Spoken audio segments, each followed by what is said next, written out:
tentang Tentara Nasional Indonesia apakah dapat disetujui untuk disahkan menjadi undang-undang?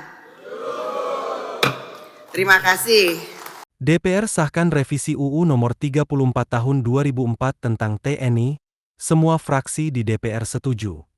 Dewan Perwakilan Rakyat, DPR, RI akhirnya mengesahkan perubahan Undang-Undang Nomor 34 Tahun 2004 tentang Tentara Nasional Indonesia, TNI, dalam rapat paripurna di Gedung DPR RI Senayan, Jakarta pada Kamis, 20 Maret 2025.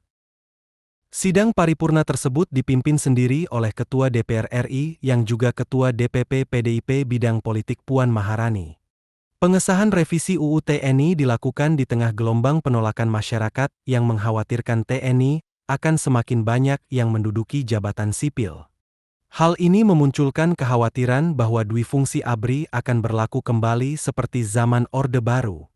Bapak Ibu hadirin yang berbahagia, sesuai dengan apa yang tadi sudah disampaikan oleh Ketua Komisi 1, saya kembali sampaikan bahwa berdasarkan hasil pembahasan substansi materi, menyepakati dan menyetujui RUU TNI yang dibahas fokus hanya pada 3 substansi utama, yaitu yang pertama terkait dengan pasal 7, yaitu terkait dengan tugas pokok TNI dalam operasi militer selain perang atau OMSP.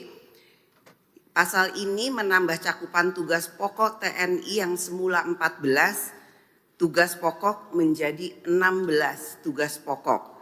Penambahan 2 tugas pokok dalam OMSP tersebut meliputi membantu dalam upaya menanggulangi ancaman pertahanan cyber dan membantu dalam melindungi dan menyelamatkan warga negara serta kepentingan nasional di luar negeri.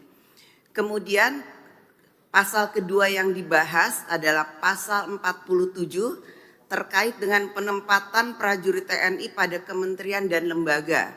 Sebagaimana diketahui bahwa prajurit aktif dapat menduduki jabatan di beberapa kementerian dan lembaga yang semula berjumlah 10 menjadi 14 berdasarkan permintaan pimpinan dan kementerian lembaga dan tetap tunduk pada ketentuan peraturan administrasi yang berlaku di lingkungan kementerian dan lembaga tersebut.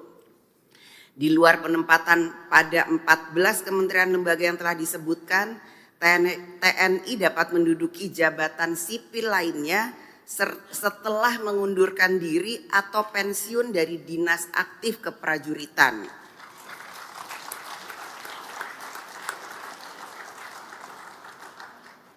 Pasal ketiga yang kemudian menjadi fokus pembahasan adalah mengenai penambahan masa dinas keprajuritan. Tadi disampaikan oleh Ketua Komisi 1, ini adalah masalah keadilan. Pada pasal ini mengalami perubahan masa bakti prajurit. Masa dinas yang semula diatur sampai usia paling tinggi 58 tahun bagi perwira dan 53 tahun bagi bintara dan tantama mengalami penambahan sesuai dengan jenjang kepangkatan.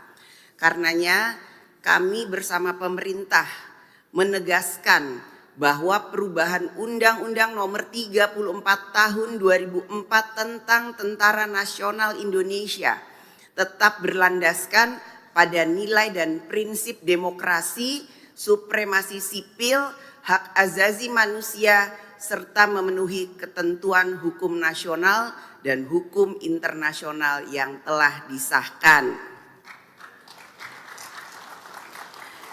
Sekarang tibalah saatnya kami meminta persetujuan fraksi-fraksi terhadap rancangan undang-undang tentang perubahan atas Undang-Undang Nomor 34 Tahun 2004 tentang Tentara Nasional Indonesia. Apakah dapat disetujui untuk disahkan menjadi undang-undang? Terima kasih. Sidang Dewan yang terhormat, berikutnya kami menanyakan sekali lagi kepada seluruh anggota, apakah Rancangan Undang-Undang tentang perubahan atas Undang-Undang Nomor 34 Tahun 2004 tentang Tentara Nasional Indonesia dapat disetujui untuk disahkan menjadi undang-undang. Terima kasih.